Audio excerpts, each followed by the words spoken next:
Apollo Hospitals. We were telling you about that stock. It's up about 1%. The Q4 revenue growth was in line with estimates. The margins, though, are at a multi-quarter low. Apollo Healthco's losses have also expanded, although the hospital business was very strong. Suneeta Reddy, Managing Director at Apollo Hospitals, joins us now to talk more about that. Suneeta, good morning, and always great having you on the channel. Appreciate your time here. I want to first start with the digital health and the pharmacy business, which is growing at a very strong pace. I think 31% revenue growth is what you saw there. But the EBIT losses have expanded. Just tell us a little bit about that. Are you forecasting more losses in this business in the quarters to come? And this revenue run rate of 30%, is it something that is sustainable? Yes, most certainly sustainable. We had total revenues of 1,799 crores and 145 crores of EBITDA. So that represents 31% growth in revenue and a 41% growth in EBITDA. What is also heartening is that we opened 1,100 stores this year, taking the count to 5,500. And if you look at the offline pharmacy, it did really well, clocked in margins of 8% for the first time. 15% of the revenue was from private label, where our margins are in excess of 20%. So I think the benefit of this model is that it has the strong offline and the online presence. And even though we did incur losses this year, and we have for the past 18 months, we will reach a EBITDA break-even by the fourth quarter.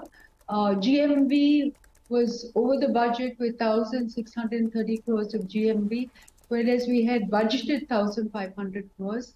And I believe that it is on the way to EBITDA break-even, which will happen in the fourth quarter. 7 lakh customers transacting daily, both online and offline. So you're saying, ma'am, hi, good morning, Prashant here. You're saying EBITDA break-even for Apollo Healthco by the fourth quarter? Yes, of this, 23-24, fourth quarter. Got that. Now, I just want to pull back a little bit and look at the full year overall company numbers as well. Revenues grew some 13% in FY23. But if one looks down the line, EBITDA fell about 6% year on year, and profits were down as well. And even as compared to where Bloomberg consensus expectations were, they were a little off by not much, but 4-5%. What will FY23 overall look like, ma'am? For Healthco, you're saying you'll break even on an EBITDA level late into the year in the second half. But for the overall company, if you can provide us with some guidance. Yes, so if you look at the overall company revenues, the healthcare services was very strong in growth. We registered a 21% improvement in growth in the healthcare services, and the EBITDA in that was actually 29% growth, coming in at 535 crores and 252 crores of PAT. So if you look at healthcare services, again, revenue grew by 18%, and I think there is a strong momentum to grow. This will continue to support the EBITDA growth of the company as well as profitability. Healthcare services for this quarter was at 252 crores of profit. So you're well on track for 1,200 crore profit impact. 24/7 and digital and healthcare will be neutral. Diagnostics is picking up. 303 crores for the quarter, 1,100 crores for the whole year. And an expectation that with the addition of 2,000 diagnostic delivery points, we should touch 500 crores in diagnostics alone. So yes, a very strong footprint was added this year, both in offline and online. Ma'am, could you crystallize those into numbers? Lots of numbers there for revenues and EBITDA. What kind of growth should we expect over 23 numbers? You should expect 15%. Sorry? Definitely 15% growth in top line. Okay. We were trending at 18%, but I'm being very conservative and saying that we should, because if you look at the healthcare services, there has been, an 18% growth.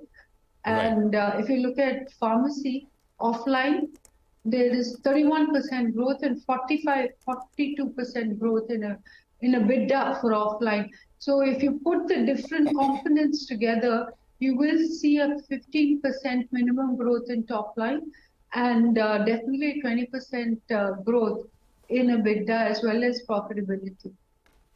Okay, got that. On Apollo 24/7, Ms. Reddy, are there any plans of raising funds? Are you looking to dilute equity, raise any money at all for that part of the business? We are looking at opportunities to improve, to fund some of the growth. And right now, I must say that our focus is on controlling the cost, which is happening very well. We cut discounts from 18 to 15%. We've rationalized manpower. And I think with all of this, margin should improve. But we do have an opportunity to raise equity by the end of this year.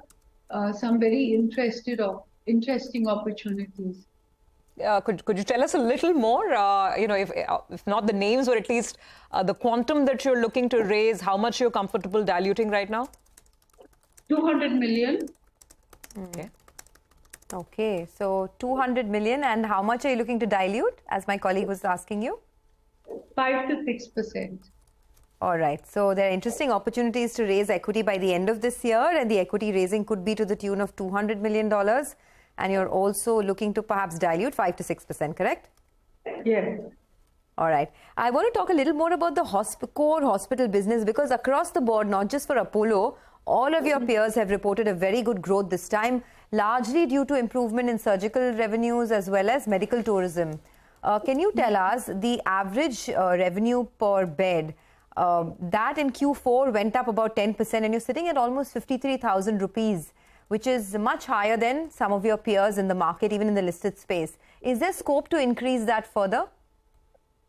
Yes, there is. I think this is a function of case mix, and we are working on the case mix.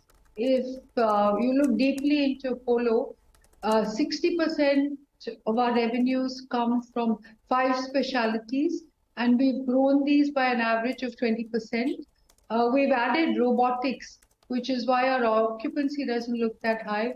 30% of our surgical work is now daycare work. So definitely there is an improvement. There is an opportunity to increase our ARPOB. But what we have to remember is that, our payer mix is improving. So we have retail.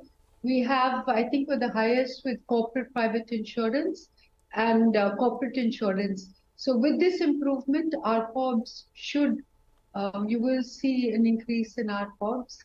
But we do it very quietly. We do it quarter on quarter. And much of it is based on the inflation metrics that we see. So an increase in the ARPOB, would that mean higher margins for you as well? I mean, you're almost sitting at, 18-19% margins in the core hospital business. Is there scope to increase that further? No, in the core, we're already at 24.6. So we're at a very good margin. And I think even if you compared us with peers, this is a very high margin. And where we will get better margins and better profitability is by improving our occupancy from the current 64% to 70%, which is what we budgeted for. So, Ms. Reddy, then just to cap things off, since you're talking about improved profitability and margins in the core business as well, and some of the other newer businesses turning a bit positive by the end of the year, at a blended, overall company level, what's the margin profile? You told us 15% top line growth, 20% growth at the EBITDA level.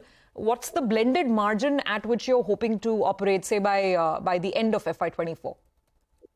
So currently, at the end of 22-23, we were at 11.3%. But if you actually took out the 24/7 losses, we're at a very healthy 16.4% across the group. And I think that since we're solving for the losses, we should definitely be in the range of 15% to 16% by the end of the year. Oh, that'll be a significant increase from 11.3 to almost 15-16% margins as the losses reduce. Got that. Just one clarification. You should remember that there was a 249 basis points improvement in healthcare margins. And this is largely driving growth and profitability.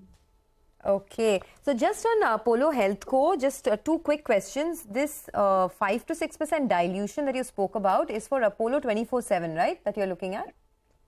Yes, the money will go into Apollo HealthCo. Okay. And this break-even, EBITDA break-even that you spoke about by Q4, it's Q4 FY24. Yes.